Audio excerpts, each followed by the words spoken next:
Hi, my name is Matt, and I love to learn new things, but my biggest struggle with learning comes from my struggle with ADHD.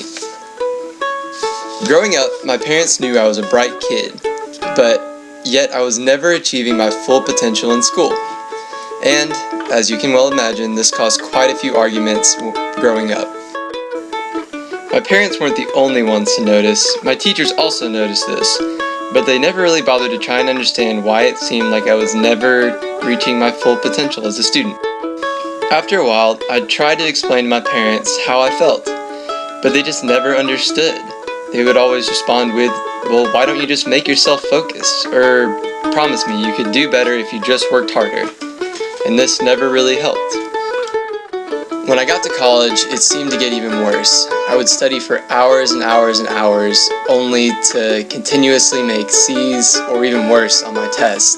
And I was really starting to lose hope in myself. But no matter how bad it seemed, I was determined not to give up on learning.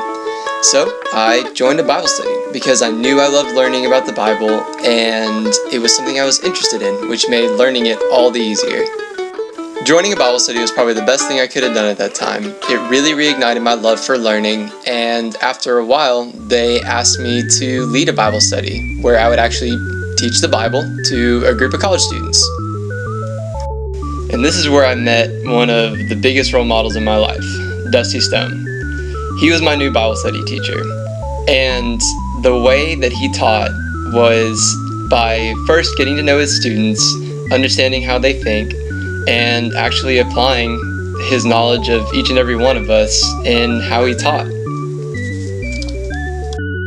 So after about a year or so of sitting in on my Bible studies and watching me teach to my group of guys, he was the first one to actually tell me that I should look into becoming a teacher. He really liked the way that I taught, and to be honest, a lot of how I taught was modeled after him. Now I'm working to become a teacher. I'm a master's student in the Department of Health Education at Texas A&M, and I cannot wait to finally get in a classroom and be a role model and a great teacher for the students in my class.